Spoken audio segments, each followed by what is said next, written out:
কি আবার চলো। না না না না, আমি যাব না। আমি গেলে আম্মা আমাকে মারবে। আম্মা তো জানে না যে এই বিয়েতে আমার একদম মত ছিল না, আমার বিন্দু মাত্র কোনো দোষ নাই। তুমি আমার ভুজুম বাজুম বুঝা কনভিন্স করছো, আমি তো কনভিন্স হয়ে গেছি। বিয়ের পরে আমি বুঝছি যে তুমি তো আমার জামাই, আমি তো চাইলেও তোমার ফেলতে পারবো না। আমি তো কনভিন্স হয়ে গেছি, আম্মা তো কনভিন্স হবে না। আম্মা তো আমার মাইরা আড্ডি বুড্ডি ভাইঙ্গা পঙ্গু হাসপাতালে নিয়ে যাবে। আমার তো হসপিটাল ভালো লাগে না, এর থেকে ভালো আমি যাব না, আমি যাব না। আমার উপরে ছাড়ো, আমি গিয়ে কনভিন্স করি। আসো। আম্মা তো কনভিন্স হবে না, তার মধ্যে আম্মা তোমার দুই চোখে দেখতে পারে না। আমার মাও তো তোমাকে চার চোখে দেখতে পারে না, ম্যানেজ করছি না। তো তুমি আমাকে যেভাবে বলছো আমি সেভাবে শুনছিলাম। বলছো তার সামনে ভদ্রভাবে যেতে, আমি ভদ্রভাবে তার সামনে গিয়েছিলাম। চুপচাপ হয়ে থাকতে বলছো, প্রথমে আমি চুপচাপ হয়ে থাকছিলাম। বাবা, ইন করা শার্ট প্যান্ট, দামি জুতা, দামি ঘড়ি, শুদ্ধ কথা এসব বললেই কিন্তু ভদ্রলোক হয় না। আন্টি কি বলেন এগুলা? আমি কি একটা বড় বলছি যে আমি ভদ্রলোক? আমি একটু চঞ্চল স্বভাবের। আরেকটা বিষয়, আপনি কিন্তু আমাকে লোক বলছেন, আমি কিন্তু লোক না, ছেলে। আপনার মেয়েকে বিয়ে করার পরে লোক হবো আর কি। ও আচ্ছা, তার আমার মেয়েকে বিয়ে করার পরে তুমি ভদ্রলোক হবা? সম্ভব না সেটা তোমার দ্বারা। শোনো বাবা, তোমার বাবা একটা কথা বলছে যে যেই পরিবারে মা প্রধান মানে নারী প্রধান, সেই পরিবারের সন্তান নাকি মানুষ হয় না, অমানুষ হয়। আমার মেয়ে তো মানুষ হচ্ছে, আমার মেয়েকে তো লেখাপড়া শিখাইছি, চমৎকার মেয়ে আমার। না, তা তো অবশ্যই না। আপনার মেয়ে অমানুষ হলে কিন্তু আমি আপনার সামনে বিয়ের প্রস্তাব নিয়ে আসতাম না। তার মানে এই কথার কোনো ভিত্তি নেই। তবে হ্যাঁ, আমি কিন্তু আমার বাবার কথা ঘোর প্রতিবাদ জানাই। হ্যাঁ, তুমি প্রস্তাব নিয়ে আসছো, কিন্তু তোমার বাবার তো আমার মেয়েকে পছন্দ না। তোমার বাবা বলছে তোমার সাথে আমার মেয়ের বিয়ে হবে না, বুঝছো? তোমার বাবার অন্য কোনো মেয়েকে পছন্দ। তুমি খামাখা কেন আসছো প্রস্তাব নিয়ে? জি, কথা সত্যি, এটা কিন্তু আমার বাবা বলছে। কিন্তু বিয়েটা তো বাবা করবে না, বিয়েটা করবো আমি। আমার পছন্দই সবকিছু, এইটাও আমি আমার বাবাকে বুঝাইছি, সে বুঝছে। বাহ, আচ্ছা বাবা, তোমার সব কথার পিছনে কি যুক্তি দাঁড় করানোই থাকে, তাই না? ছি ছি, এটা কি বললেন? মুরব্বীদের সব কথার উপরে যুক্তি দেয় বেয়াদবরা, আমি তো বেয়াদব না। তবে হ্যাঁ, কথার পৃষ্ঠে কথা আসলে তখন কিন্তু বলতে হয়, ওইটাই বললাম আর কি। ও, তুমি একদম বেয়াদব না, সবচেয়ে বড় যুক্তিটাই তুমি দিচ্ছ, খুব ভালো লাগলো।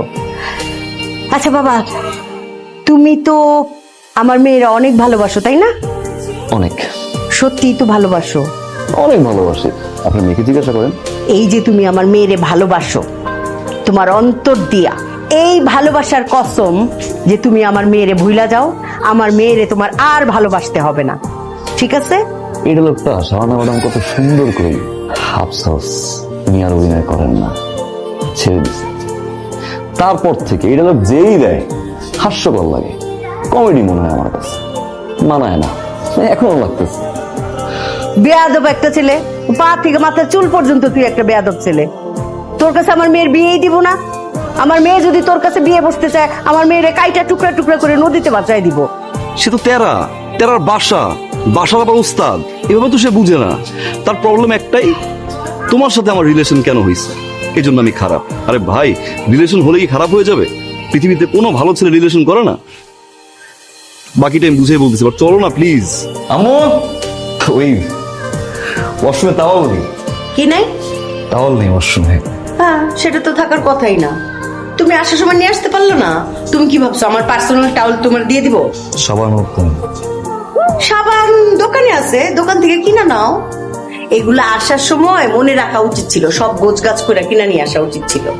কোথায় আমি তোমারে বলবো যে ঘরে চালটা নাই, ডাল নাই, ডিম নাই, আটা নাই, তেল নাই, এগুলো নিয়ে আসো, তা না তুমি বলতেছো আম্মু আম্মু টাওয়াল নাই, সাবান নাই। এগুলি কেমন? তোর জামাই আমার কাছে টাওয়েল চায়, সাবান চায়। যেই ছেলের একটা টাওয়েল সাবান কেনার মুরুদ নাই, সেই ছেলে তোরে নিয়ে সংসার করবে? কালকে বলবে ভাত নাই, ডাল নাই, তুমি চলে যাও। তখন শুন, বিয়ে হয়েছে মাত্র 3 দিন, এটা এমন কিছু না। এরকম অঘটন কত মানুষের কতই ঘটে, সেটা সমাধানের পথ আছে। তো আমার কাছে একটা পাত্র আছে, তুই আগে দেখ তো ছেলেটারে। দেখ, পছন্দ হইলে হইল, না হইলে কাট। এটা তো জোরাজোরি কিছু নাই, কিন্তু এই ছেলের তো কোনো ভবিষ্যৎ নাই। আস্তে কি ব্যাপার, আমার বাবুর মন খারাপ কেন?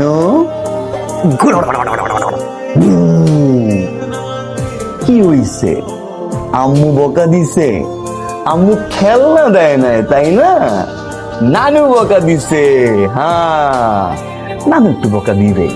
আমি তো সারাদিন কাকা কাকা কাকা কাকা করতেই থাকি, নানুও বকা দেয় নাই। খেলনা পছন্দ হয় নাই তাই তো? বলছি আমি, আমার সন্তান এই খেলনা পছন্দ হবে না। তোমার তো অনলাইন থেকে এটাই অর্ডার করতে হবে, এটাই অর্ডার করতে হবে, এটাই অর্ডার করতে হবে। দেখছো এখন পছন্দ হয় না? তুমি অনেক খুশি তাই না? আমি তো খুশি হব, আর কে খুশি হবে? প্রথমবারের মতো বাবা হব, কত খুশি আমি তুমি জানো?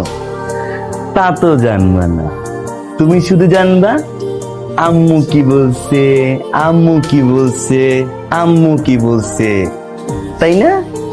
ও হ্যাঁ, আম্মু কি বলছে জানো? বাবু শুনুন না। বলো বাবু।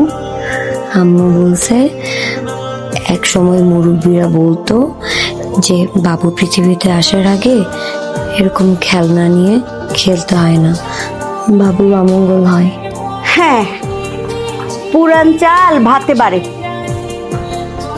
না খাও, কিন্তু আম্মু পুরান চালের ভাত কিন্তু আবার তাড়াতাড়ি নষ্ট হয়ে যায়।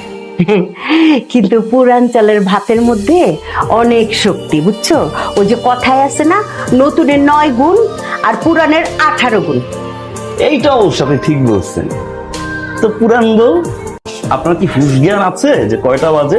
আমি এখন শাওয়ারে ঢুকবো, ওয়াশরুমে আমার জামা কাপড় দেওয়া উচিত। ও মা, তোমার আক্কেল জ্ঞান কেমন? ওর এই অবস্থায় ও ওয়াশরুমে যাবে, তোমার জন্য জামা কাপড় রেডি করবে, স্লিপ কাইটে পড়ে যাবে না? সব আমি রেডি করতেছি, তুমি যাও। সেটা তো আমি জানি আম্মু, আপনি রেডি করবেন, জামাই হিসেবে তার এগুলো বলা যায় না, তাই ঘুরিয়ে পিছিয়ে বললাম আর কি। তাড়াতাড়ি দেন আম্মু এই 22 বছরে তুই যতবার না আম্মু ডাকছস, তার থেকে 3 গুণ তোর জামাই আম্মু আম্মু আম্মু ডাকে। আসলে ওই আম্মুর মধ্যে থাকে 20, বুঝছস?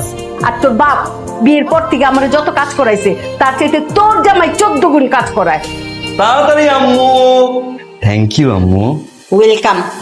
বলছিলাম না ইনটেক সাবানও আসবে, তাহলে আসবে। মানুষ ভালো চিকিৎসার জন্য ঢাকায় যায়, আর আমি ঢাকা থেকে আসছি এখানে। কেন? আম্মু বলছে। আম্মু কি বলছে?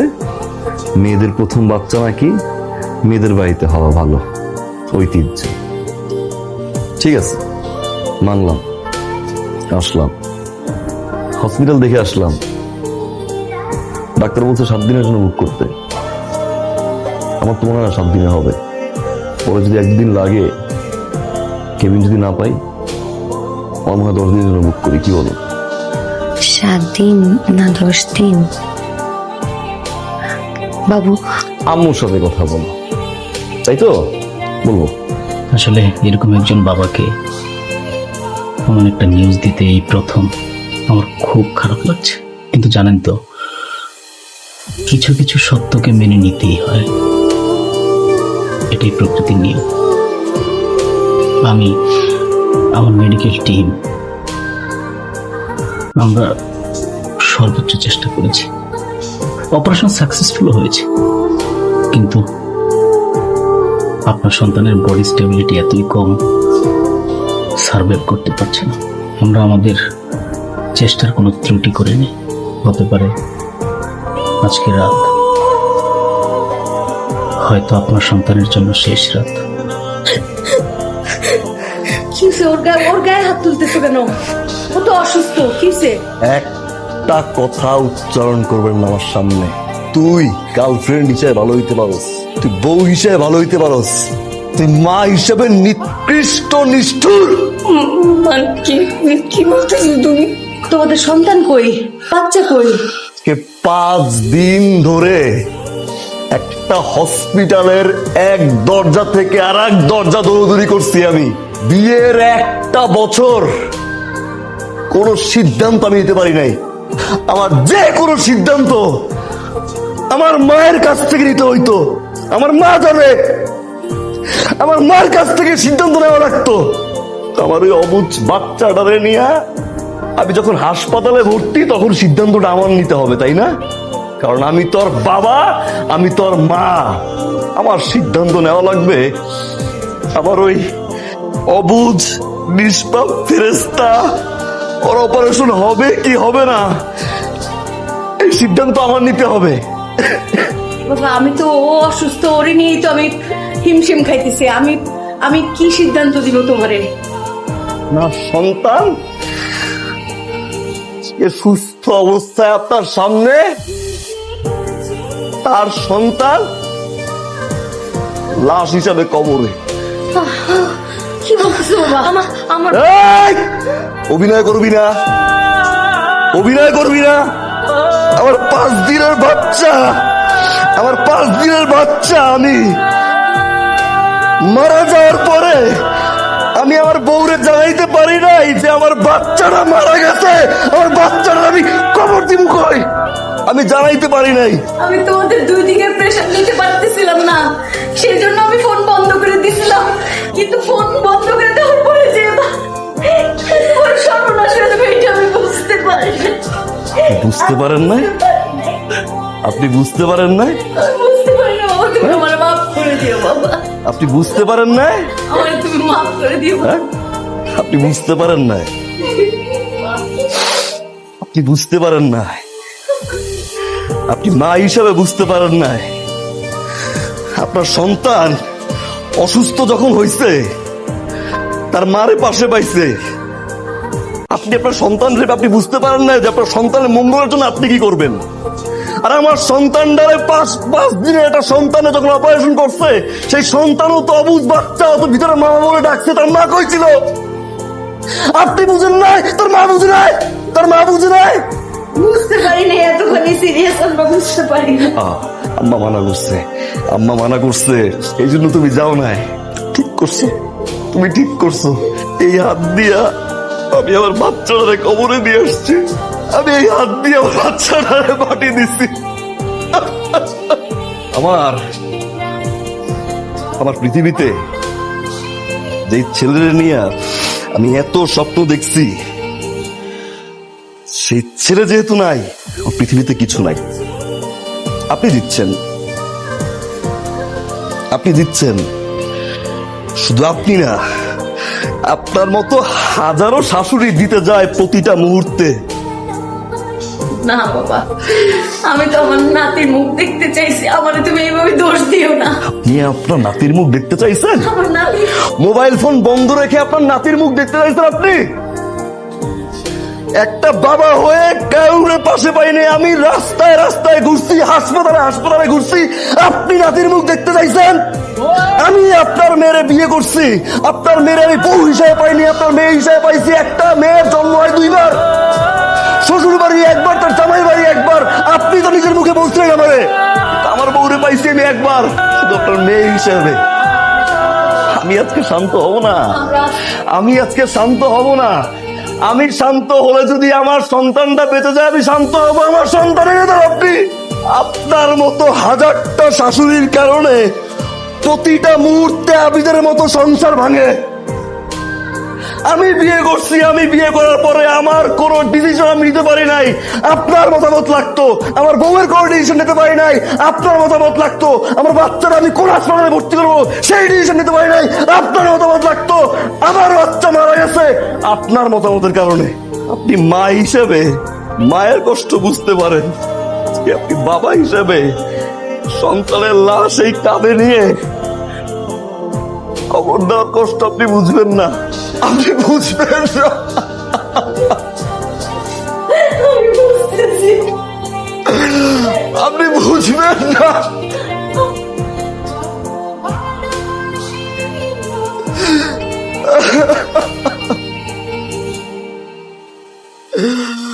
আমার ছেলে না,